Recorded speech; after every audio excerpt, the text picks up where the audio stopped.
Oi, meu nome é Maria Alice Tafuri Facchini, sou psicóloga e psicoterapeuta há 44 anos e trabalho com psicanálise. Eu hoje vou retomar o mito da Deméter e da Perséfone, que é um mito que dá para a gente conversar infinitas vezes, certo? E vou retomar lendo um trechinho de uma obra que eu gosto muito.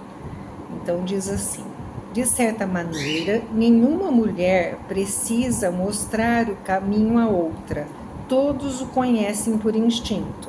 Mas, de certa maneira, uma busca aprender com a outra num processo infindável. Há anos que me fascina a atenção com que as meninas observam suas mães. É tão sutil ser mulher, tão múltiplo, que a observação é intensa. Nenhum detalhe pode ser perdido. Há sempre uma nuance, antes não percebida, um efeito novo a aprender, como colocar um lenço, uma joia, uma flor. A importância enorme que tem a opinião de uma mulher sobre a aparência da outra deve ter origem nessa fase em que uma era cuidada pela outra. A vida inteira o julgamento é esperado, a reprovação é temida e a evidência de estar sendo aprovada causa sempre alegria, por vezes disfarçada, mas real. Então, vamos voltar lá, né? A Deméter é a mãe da terra, é a fertilidade. Ela que é responsável por toda a produção da terra, né? A Perséfone, a jovem, ela é eterna, é a jovem eterna. Representa a jovem eterna, a inocência, a fragilidade. Tá, na verdade, a Perséfone representa o recomeço da mãe. E esse é o ponto central, né? Toda filha representa o começo da mãe, recomeço da mãe. Então a mãe deposita nela muitas esperanças, muitas questões que ela mesma não se dá conta, né? Para a Perséfone, a mãe que é o modelo, certo? E as duas tinham uma ligação extremamente intensa, muito intensa. Na verdade, quando uma mãe se separa das suas filhas, não é uma separação, vamos dizer, um luto porque morreu, mas se separa para casar, para ir para a faculdade, né? É um parto toda a vida. Essa separação tende a ser uma coisa muito boa, porque amplia o mundo. Ela vai ter outros modelos, ela vai ter outra vida e ela vai poder, na verdade, construir a sua própria identidade e ter uma vida própria. É isso que acontece quando uma menina se casa, não importa com quantos maridos, mas é muito difícil chegar até esse ponto. Na verdade, quando Hades, que é o senhor dos mortos, né, do submundo, leva a Perséfone, ele dá para ela aqueles 3 grãos da fruta, né? Por quê? Porque ele quer que ela volte. E ela volta, né? Porque não tem mais jeito, ela comeu o grão. Então nós podemos dizer assim, ela descobriu que existe um amor a mais além da mãe. Então você vê muitas vezes na adolescência as brigas intensas com a mãe. A mãe não serve para nada, é uma bruxa, é isso, é aquilo, né? E a mãe implica com os namorados da filha, né? Então isso é uma questão que precisa ser superada, de que aquela criatura que você pôs no mundo não é o seu recomeço, não é a sua versão melhorada nem piorada, é a versão dela mesma. É um trabalho árduo ao longo dos anos e é muito difícil a gente chegar a essa conclusão e deixar ir, né? é difícil, depende da história da mãe, da história toda da família e da criação dessa criança. Uma mãe que foi muito exposta a perdas e que tem lá suas dificuldades, como todas nós, tem mais resistência a deixar ir.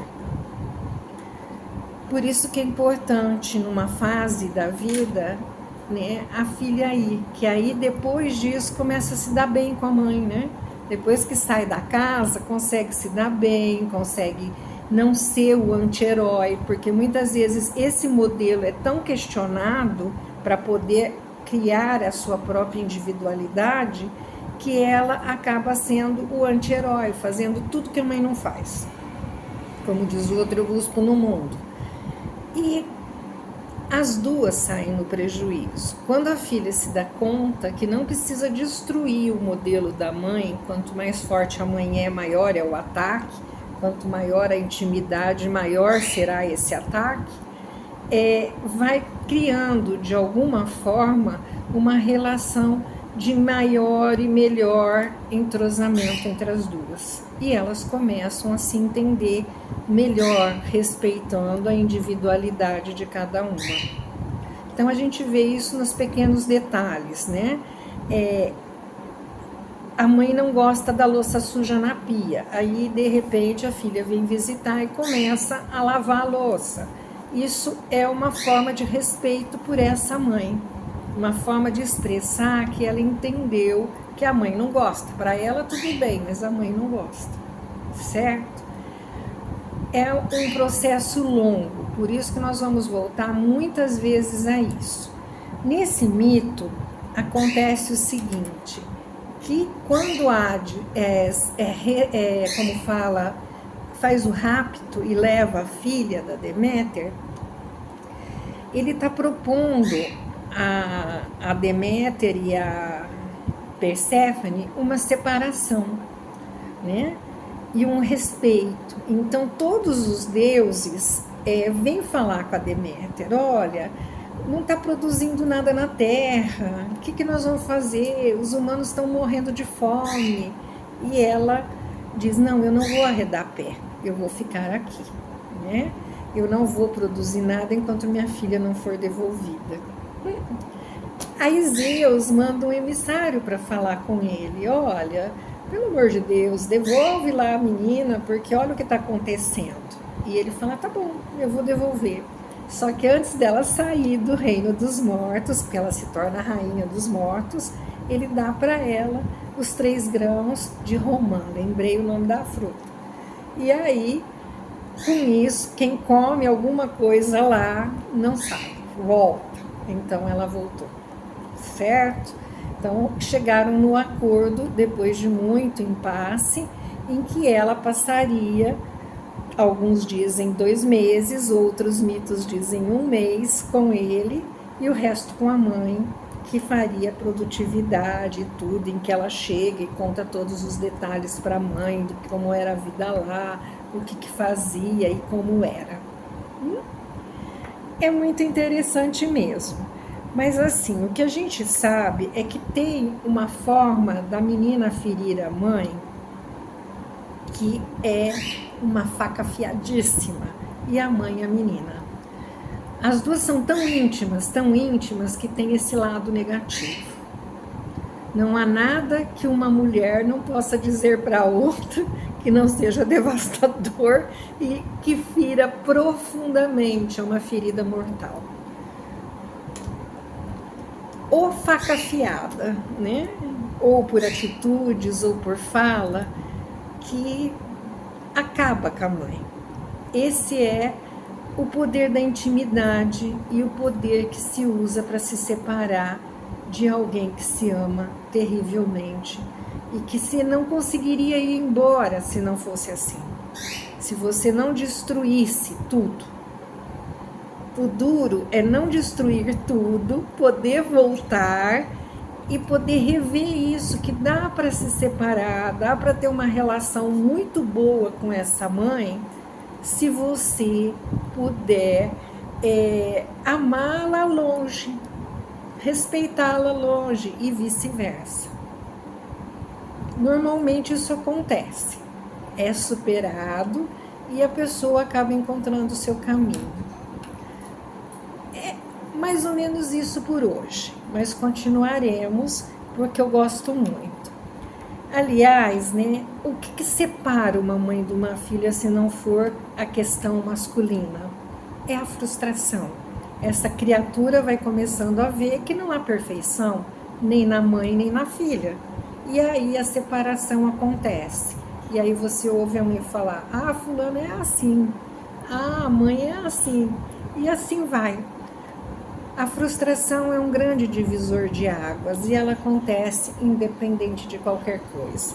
Na minha prática com a clínica, conheci pessoas que não conseguiram se separar, que continuaram pela vida fora como filhas. E isso foi devastador na vida das duas. Ok? Até a próxima!